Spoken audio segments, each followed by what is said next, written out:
Au quartier Plateau, sur les bords de la lagune Ébrié, le président Patrice Talon est accueilli avec les honneurs au son de la fanfare de la garde républicaine.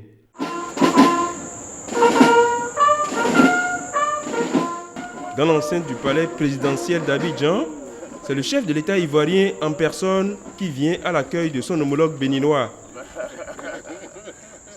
La poignée de main chaleureuse entre Alassane Ouattara et Patrice Talon est le signe évident de la confiance mutuelle et des solides liens d'amitié qui lient les deux personnalités.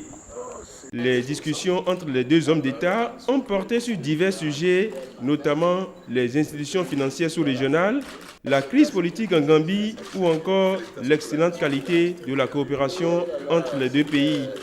C'est difficile les périodes post-crise. Cette visite d'amitié revêt tout un symbole. Elle intervient au moment où le pays de l'Ivoire ouvre la page d'une nouvelle république, la troisième suite à l'adoption d'une nouvelle constitution. Monsieur le Président, j'ai eu le plaisir et l'honneur de vous rencontrer avec votre nouvelle équipe. J'ai eu également ce plaisir, même honneur d'être accueilli tout à l'heure à l'aéroport par le premier vice-président de la Côte d'Ivoire. C'est vrai.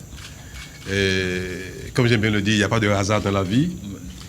Ce privilège qui a été le mien est certainement la preuve que les relations entre la Côte d'Ivoire et le Bénin sont les meilleures. Tout à fait. Et j'en suis fier. Merci beaucoup. Et je voudrais vous témoigner à nouveau ma reconnaissance pour le leadership que vous incarnez dans la sous-région, qui nous inspire tant. Merci. Et vous féliciter pour la manière dont vous êtes en train de gérer ce grand pays de la sous-région, qui est important pour nous. La Côte d'Ivoire est un pays important pour l'UMOA. Merci beaucoup. Vous féliciter également pour la sortie de la petite crise qu'il y a eu. Je me permets d'en parler parce que toute la région suit de très près ce qui se passe en Côte d'Ivoire et le petit moindre incident nous interpelle. Alors je pars ma voix, le peuple béninois tout entier félicite la Côte d'Ivoire et prie, frères ivoiriens, de tout faire pour préserver la paix, la tranquillité que nous connaissons depuis quelques années dans notre région, parce que c'est la seule condition pour nous de nous développer, d'attirer les investissements et de pouvoir tranquillement sortir de la pauvreté. Aujourd'hui, j'ai eu l'occasion d'évoquer avec vous les sujets qui importent pour nous dans la sous-région, la Gambie. Nous avons parlé également de l'UMOA, la petite crise quand même qu'il y a, il faut oser le dire. C'est vrai. Mais nous sommes en train de trouver les voies de convergence pour que toute cette petite crise qu'il y a à Gambie, notamment, trouve une solution. Et d'ailleurs, nous sommes félicités des dernières déclarations qu'a eu le président Jammeh en Gambie et qui nous rassure, qui montre que nous sommes en train de sortir de la crise. Et nous allons partir ensemble, n'est-ce pas, Monsieur le Président, à Banjul, le 19. Le 19 janvier.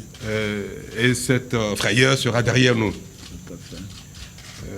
Nous avons eu également l'occasion de parler des institutions financières de notre sous-région.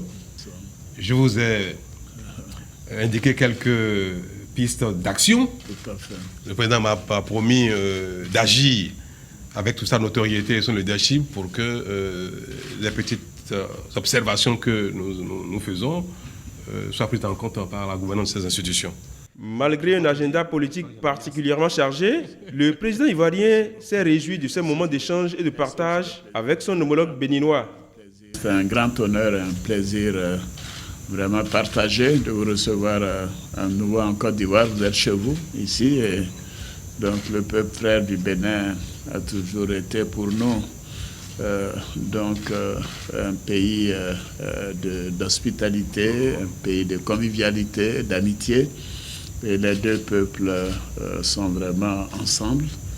Et nous sommes heureux que chaque fois que vous avez l'occasion de venir, vous venez nous saluer. C'est un grand honneur et je voudrais vous remercier à mon nom, au nom du gouvernement, notamment les membres du gouvernement qui sont avec moi ce soir. Comme vous l'avez dit, nous venons de mettre en place un nouveau gouvernement. Hier, nous avons également nommé un nouveau vice-président. Et donc, les institutions sont en place et nous continuons de travailler pour que les choses s'améliorent et évoluent comme nous le souhaitons, dans l'intérêt bien sûr de la Côte d'Ivoire, mais également de la sous-région.